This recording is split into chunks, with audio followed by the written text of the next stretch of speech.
Só estou preocupado com essas minhas letras sendo expostas. Não, são 6 metros. Acho que dá para eu marchar, ir ali na sala no final, voltar, fazer. Eu só estou preocupado com essas minhas letras expostas, porque elas são muito bonitas.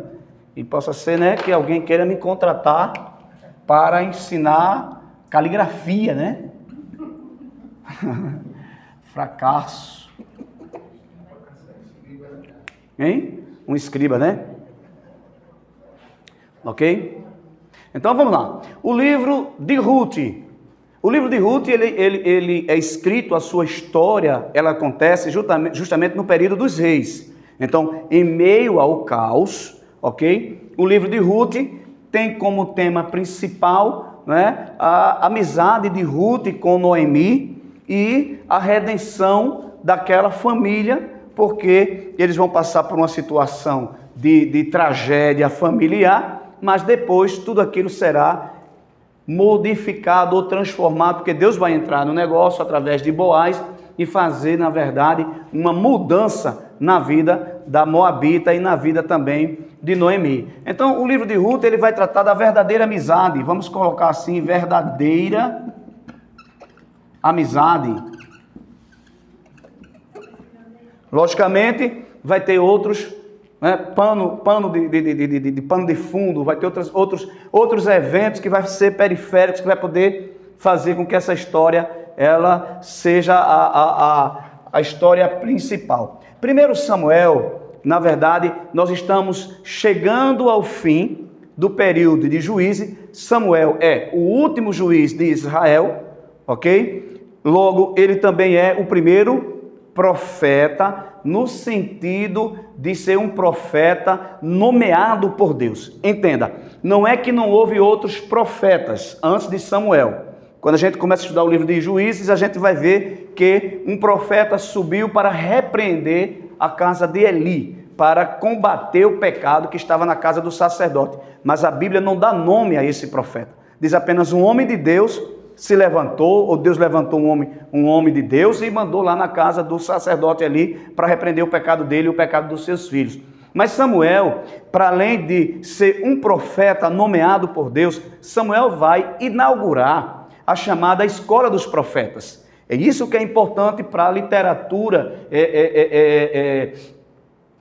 na verdade, para o conjunto de profetas de Israel, porque o Samuel ele vai estabelecer essa escola, a chamada Escola dos Filhos dos Profetas, onde ele vai ensinar justamente essa questão de se buscar a Deus para receber a mensagem profética. Então, há uma mudança muito grande a partir de Samuel na história de Israel. Nós temos uma história de Juízes, que é uma história de decadência. Com Samuel, ele vem nesse período, ok? E ele começa a fazer uma reforma espiritual na nação, para além de ser ele um juiz, ser ele um profeta, ok? E ser ele também um sacerdote. Veja que Samuel, ele engloba 3 funções que também apontam para Jesus Cristo. Samuel é uma figura de Cristo. Para além disso, é ele quem inaugura o movimento profético na nação de Israel. Ok? Isso está claro, pessoal? Samuel inaugura o movimento profético na nação de Israel, quando ele funda a chamada Escola de Profeta. E é aqui também, em 1 Samuel, que nós temos uma transição de modelo de governo. Certo? Vamos lá. Qual era o modelo de governo em Israel até esse momento aqui de Samuel? Como é que nós chamávamos? Teocrático. Muito bem, um governo teocrático, teocracia, onde Deus era, na verdade, o governo, era o rei. Com Samuel começa a monarquia. Então você tem aí uma transição nesse modelo de governo. Isso aqui também é um ponto importante. E em 1 Samuel nós temos a história do primeiro rei de Israel, que é Saul, e também a história de Davi. Somente em 2 Samuel é que Davi começa a reinar, certo? E no final, e em 1 Reis, nós temos a continuidade da monarquia, é o fim da história de Davi, o começo da história de Salomão, são os 3 primeiros reis de Israel, quando o reino estava unificado, e depois a gente tem o quê? Nós temos a divisão do reino que ocorre exatamente aqui. Eu vou colocar aqui como monarquia, ou a continuação da monarquia, e o reino dividido. Certo? Crônicas. Crônicas é uma narrativa dos livros de reis, porém crônicas, diferente de 1º e 2º reis, ela vai apenas mostrar os reis que foram piedosos. O escritor das crônicas vai concentrar a sua história nos reis que tiveram sucesso porque obedeceram a Deus. E isso tem um fato importante, porque crônicas é escrito quando o povo está voltando do cativeiro. O povo aqui é levado para o cativeiro no final do 2º reis, Babilônia leva as tribos de Judá, antes a Síria já havia levado o reino do norte, a gente vem estudando sobre isso e vamos esmiuçar isso no decorrer desses estudos aqui. Então o escritor de crônica tem como objetivo fazer o quê? Animar o povo, incentivar o povo, dizer que Deus, apesar de tudo, continuava com o seu povo. Por isso você não vai, por exemplo, encontrar no livro das crônicas a história do rei Acabe, que foi um dos piores reis de Israel. Certo? Com ênfase, né? Porque ali tem um concílio de Josafá e Acabe, né?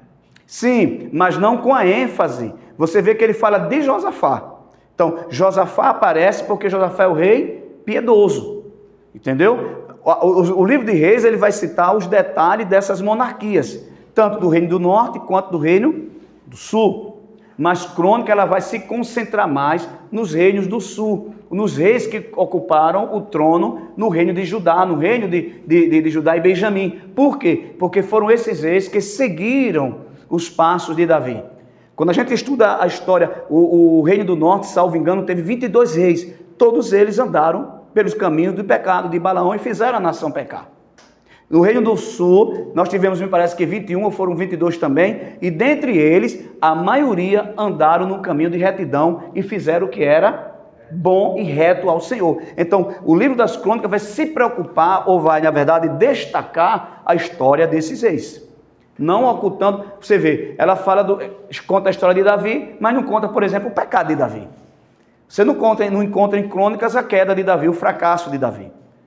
Não que quisesse ocultar isso, mas porque o escritor queria trazer o quê? Uma mensagem de incentivo, de motivação para aquela nação que estava voltando do cativeiro para reconstruir a sua história, que tinha sido destruída há quase 70 anos passados. Ok, pessoal? Isso aqui, o que a gente está fazendo aqui? Estamos tendo uma visão macro, estamos tendo um apanhado, certo? Uma visão geral, para depois nós podermos... Está aqui reinos também, para podermos depois detalhar. Esdras conta a história do retorno do cativeiro e a construção do templo, certo? Construção do segundo templo.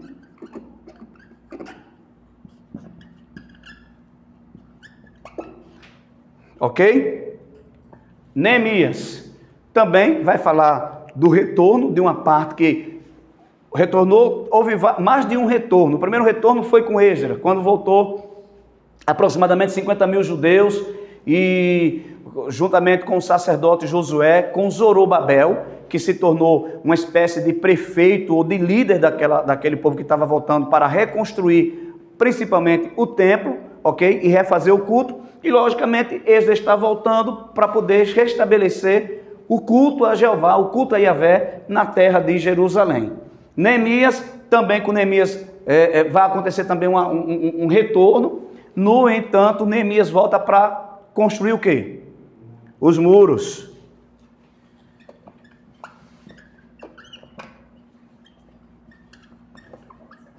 Construção dos muros, certo? E o livro de Esther é um livro onde conta a história de livramento ao povo judeu de morte, porque quem já leu Esther completamente aqui? A gente tem que poder fazer um exercício, né? Ler Esther essa semana toda e podermos debater, porque Esther, na verdade, é a história. E eu não sei se vocês já já viram, deve ter visto isso, né? O nome do livro Esté, na verdade, Esté é um nome pagão, que vem de instar. Eu até falei, quando falamos aqui sobre idolatria, que vem de instar. O nome hebraico dela, o nome judeu dela era Adassa. Né? Adassa. Mas ela recebe o nome de Esté da perspectiva dos persas, dos babilônicos. É um nome de uma grande importância, o nome de uma de nobreza que está ligado também à religião. É tanto que uma das causas de relutância, eu já disse isso aqui, mas não custa nada repetir, uma das causas da relutância em os judeus aceitar o livro de Esté como livro inspirado por Deus e ele fazer parte do cânon hebraico, é justamente por conta da ausência do nome de Deus no livro, que não aparece a questão do ponto de vista, como a questão feminina era tratada nesse tempo, ainda por cima é o nome de uma deusa pagã, é o nome que está originado, que é derivado de Instar, que era uma deusa pagã. Então esses são os motivos, mas por fim foi aceito que era um livro inspirado. E ela vai contar justamente a história de livramento que Deus dá àquele povo através da rainha, né? Que uma das frases mais interessantes, uma das falas mais importantes do livro de Esté é quando Mardoqueu manda um aviso para Esté a respeito de que ela deveria entrar perante o rei e deveria falar com o rei que Naamã estava planejando destruir seu povo, e ela disse que não poderia entrar porque havia uma cultura que a rainha só podia se apresentar ao rei quando fosse chamada. Se ela entrasse sem ser chamada, corria o risco de ser o quê? Morta, a menos que o rei estendesse o cetro, né, sobre ela. E quando a pessoa volta com o recado para Mardoqueu, ele diz a ela, ele diz a ela, olha, você não pense que pelo fato de você estar no palácio, você vai escapar também. Veja como ele coloca a situação, né? Você é judia, não estava revelado que ela era judia, mas você corre o risco de morrer também. Mas ele faz uma afirmação, ele diz, quem sabe se para este tempo Deus não te levantou e te colocou aí. Então, na minha leitura do livro, esse é o miolo, esse é o cerne da questão. Deus levanta Esté para o trono, já vendo, né, Davi? Davi está rindo ali porque Deus se antecipa, né, Davi? Já vendo, sim, já vendo o que iria acontecer com o seu povo. Aí o exercício vai ser Esté. Seria bom, a gente pode pensar. A gente pode pensar nisso e fazer uns podcasts, né? Professor, mas ele também não fala que se ela não mexesse a mão, ou se não devesse, Deus iria levantar outro. Ele diz também, né? Ele diz também, porque ele está confiante que ia haver um livramento de qualquer maneira. Mas aquela palavra, a intenção daquela fala de Mardoqueu era exatamente o quê? Impactar ela, trazer a ela uma consciência do que ela era naquele momento. E o que ela podia fazer. Em cada momento, ele é o cara do livro, né? Assim. Sim, não, Mardoqueu é a figura preponderante desse livro, juntamente com a rainha. E ela toma uma ação que vai mostrar muito o tipo de educação que ela recebeu na infância. O tipo de formação religiosa que ela recebe.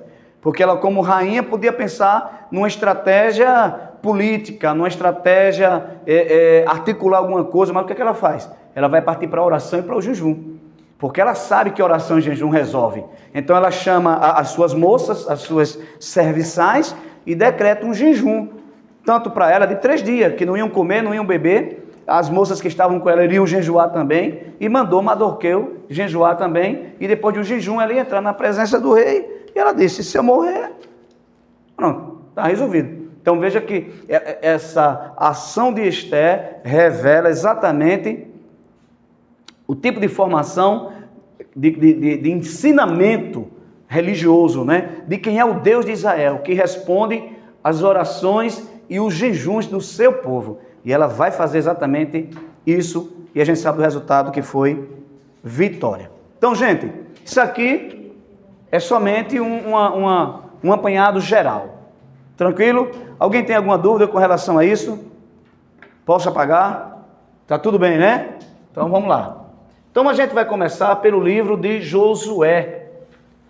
Ok? Quem foi que Josué sucedeu, pessoal? Moisés. Muito bem.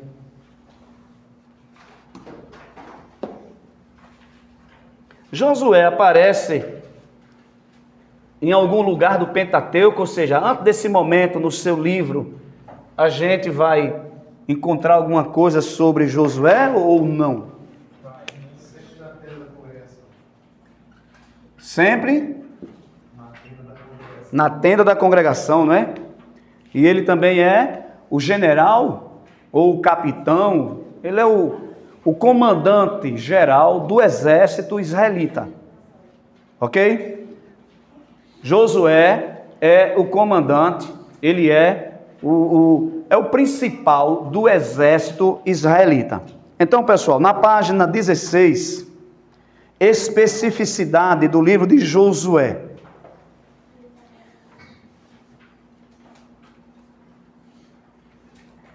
Ok? A composição diz o seguinte: o livro tem o nome do seu personagem principal, que é Josué, como escritor. No Pentateuco, ele é apresentado como ajudante pessoal de Moisés. Isso está em Êxodo 33, 11. Quando a gente vê Josué sempre ao lado de Moisés, na tenda da congregação, né? Moisés saía para a tenda, Josué o acompanhava, ok? E também, no capítulo 17, a gente vai ver que Israel está passando no deserto de Refidim, e os amalequitas vêm atacar, vêm fazer guerra contra Israel. E Moisés chama quem? Josué, e manda ele com os valentes de Israel, levantar um exército em Israel para fazer justamente esse confronto, ou fazer esse enfrentamento aos amalequitas que estavam vindo para a guerra. Então Josué não é somente um ajudante, não é somente um servo que está servindo a Moisés nas questões espirituais, porque quem está perto da tenda está buscando o que, gente? Intimidade com Deus, certo? Intimidade com Deus. É preciso pontuar, não sei se vocês estão atentos a isso, na aula passada nós estudamos a respeito do tabernáculo. Antes de o tabernáculo ser levantado, Moisés tinha uma tenda particular, uma tenda pessoal, que em determinado momento ele tira essa tenda do meio do arraial e ele coloca afastado do povo. E todas as vezes que ele saía da tenda, a nuvem descia sobre ela, porque Deus ia ter um encontro com Moisés, que era chamada de tenda da congregação. E Josué estava onde? Estava sempre próximo. Então Josué é alguém que está buscando intimidade com Deus, que está buscando um relacionamento espiritual com o Pai, com Javé, com Iavé, com Jeová, mas ao mesmo tempo ele é um guerreiro. Ele é alguém que sabe puxar da espada, que sabe partir para a briga. Então até aí, tudo bem. Ele é da tribo de Efraim. Ele foi um dos 12 espias que foram espiar a terra. Nós lemos lá em Números 11, 13, 14. Moisés separou 12 espias para ir olhar a terra. Dos 12 que foi, 10 voltaram como? Assombrados, né? Inclusive, o assombro deles acabou contaminando o povo, que o povo agora está tudo assombrado, porque o relato deles é um relato de derrota. A gente não pode vencer, aquele povo que está lá é gigante, vai esmagar a gente, nós parecemos gafanhotos. Mas Josué e Caleb têm uma postura diferente, têm uma posição diferente. Eles dizem, não, vamos guerrear, vamos para a batalha, porque Deus vai nos dar a terra. Deus não prometeu? Deus nos disse que ia dar essa terra. Então, veja, que a partir desse ponto a gente vai ver Deus dizendo a Moisés que toda aquela nação, ou toda aquela gente que saiu do Egito para entrar em Canaã, todos morreriam no deserto, salvo Caleb e Josué. Então, de toda a geração, gente, de toda a geração que saiu do Egito, só quem entrou na terra de Canaã foi Caleb e Josué. O restante morreram durante a caminhada, inclusive Moisés, Arão e Miriam. Mas Josué e Caleb entraram na terra, e uma nova geração que nasceu durante os 40 anos de peregrinação no deserto, foi a geração que foi forjada, foi formada justamente para entrar e agora brigar pela terra de Israel. São pontos para nós podermos entender o livro de Israel. Quais são algumas qualidades de Josué? Algumas qualidades marcantes em Josué são fé, coragem, obediência e devoção à lei de Deus. Gente, um dos versículos-chave do livro de Josué é o versículo 7 e o versículo 8, onde Deus ordena a Josué não se apartar do livro da lei e a falar da lei. Josué tinha a obrigação não somente de conduzir o povo à conquista da terra, como também deveria ensinar a lei ao povo, porque ele agora é nada mais, nada menos do que o sucessor de quem? Deixa eu perguntar, é fácil substituir Moisés? Hein, gente? Não é fácil, né? A gente abre as páginas do livro de Josué e a primeira declaração que a gente encontra é que Moisés, é Deus dizendo a Josué: Josué, Moisés, meu servo, é morto, tu, porém, agora levanta-te. Olha só, a ideia que dá é que Josué estava ainda chorando a morte de Moisés. Lembrando que geralmente o luto, o choro, naquele tempo durava mais ou menos 50 dias. Né? Os corpos eram embalsamados, os velórios eram bem extensos. Não é como hoje que morre agora e com 24 horas já tem que sepultar. Mas a ideia que dá é que Josué está lá um tanto perturbado com a perda do grande líder. E Deus chega para ele e diz: Moisés é morto. Ou seja, precisa continuar. Você precisa se levantar e fazer esse povo herdar a terra. E um dos sucessos, ou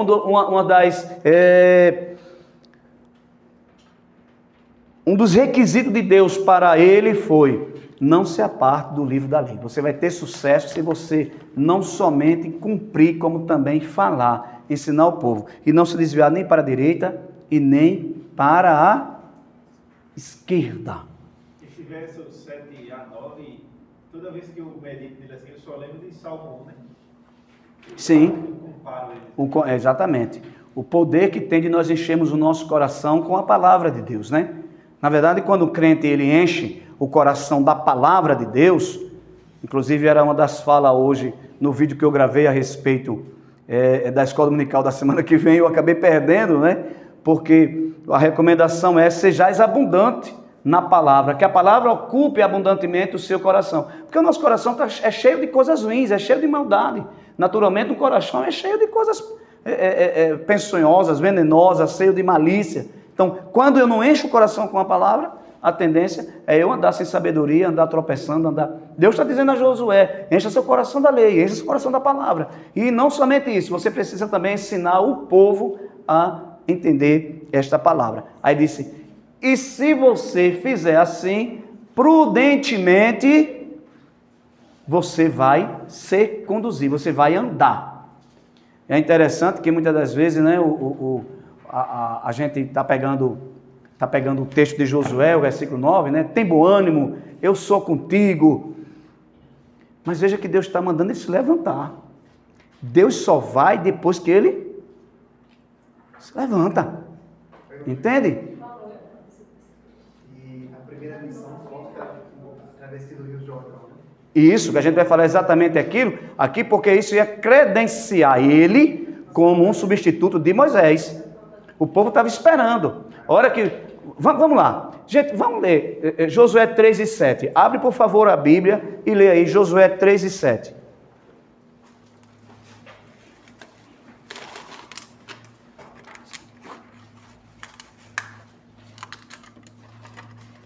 Amém. 3 e 7. Josué 3 e 7. Olha o que Deus diz: este é o dia que eu vou começar a te engrandecer. Que dia foi esse? O dia da travessia do Jordão. Mas qual era o objetivo? Qual era o objetivo? Ou seja, era uma transferência de liderança. Não era somente fazer com que o povo atravessasse. Logicamente, a travessia é o fator preponderante, porque o pessoal, as pessoas, os israelitas precisavam sair de um lado e ir para outro para começar as batalhas de conquista. Mas veja que Deus diz: para mostrar a este povo que assim como eu fui com Moisés, eu serei contigo. Certo? Porque a menos disso, o povo não tinha seguido Josué. O povo não ouviria Josué. O povo não ia escutar os comandos, as ordens de Josué.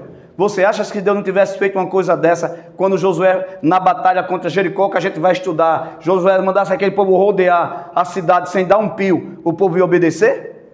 Não faz sentido. Do ponto de vista das estratégicas militar, aquela é a guerra mais estranha que eu já vi em toda a minha vida.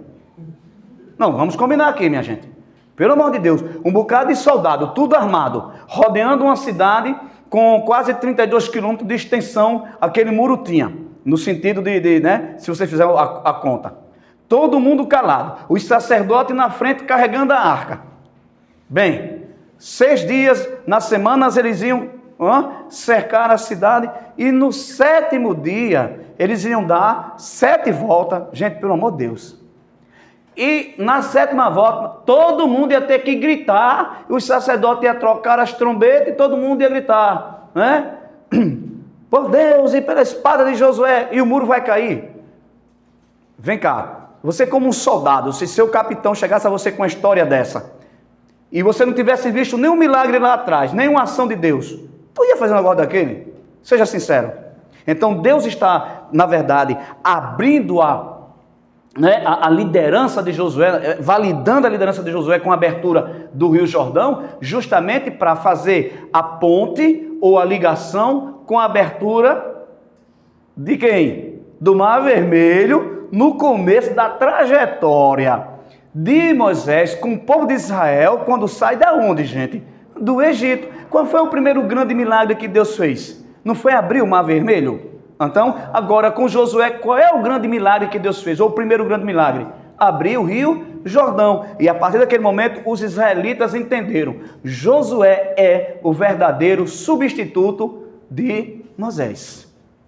Porque tem gente que quer substituir outro sem ter a validade, as características, o aval, enfim, que o outro tinha. Aí o povo não recebe. Ninguém que está com o bom quer ir para o mais fraco, não. Você está andando num carro, né? Você está andando aí vamos lá, num Chevette, aí muda para liga aí um carro aí, um Gol 4 portas, novo, não é bom não? A mudança é grande, não é não? Tu quer voltar mais para o Chevette? Quer? Quer não, você quer ir, eu estou num Gol, eu agora quero ir para uma Hilux. Sim ou não, pessoal? É desse jeito. Então, para substituir Moisés, não podia ser qualquer um. E vamos combinar, na igreja é do mesmo jeito. Você tem uma liderança com nível, né, Master Power, aí a liderança é trocada, mas não é verdade? A gente, como igreja, se recebe, se abraça, mas vamos combinar. É porque às vezes, né, a gente não somos muito sinceros, não, essa é a verdade. Não tem muita coragem de dizer as coisas, não. Mas que a gente tem, porque aqui é a escola mesmo, e a gente abre o jogo mesmo, e tá tudo certo, né? A gente vai para a internet esse negócio, que eu estou gravando, vou publicar no meu site lá do YouTube. Minha gente, alguma dúvida em relação a isso? Tudo certinho? Muito bem. Temática do livro de Josué. Olha só, o principal tema teológico do livro de Josué é a promessa divina de entregar a terra de Canaã aos descendentes de Abraão, o povo de Israel. O tema teológico é o cumprimento das promessas. Deus tinha dito há 430 anos atrás a Abraão: eu vou dar à tua descendência essa terra, a terra dos amorreus, dos heveus, dos jebuseus, dos filisteus, dos cananeus. Vocês vão chegar aqui, vai botar todo mundo para correr e vocês vão tomar conta dessa terra. Agora entenda, Josué é um dos livros que os crentes deveriam mais ler, principalmente os crentes dessa geração, que está achando que Deus vai fazer as coisas se eles se levantarem, que estão achando que vão conquistar sem dar o seu passo, fazer o seu processo. Tem gente entendendo errado as promessas, porque a gente acha que promessa é esperar sentado. Não, promessa se espera se movimentando em direção a ela, gente. Deus me prometeu que eu vou ser um grande pregador. Mas não lê Bíblia, vai ser como? Deus me prometeu que eu vou gravar. Não é CD mais não, né? Agora é como é? É na lista do Spotify, é? Negócio chique. Eu disse, mas não tem CD mais não. Agora é Spotify. Né? Vou estar nas listas, na número 1 dos... Mas não ensaia, não canta, não faz técnica vocal, né? Não procura um professor de cântico. Às vezes canta até bem, mas você precisa. Não bate nas portas, não manda, me faz um convite, deixa eu ir cantar aí, rapaz. Me chama para essa festa aí. É assim.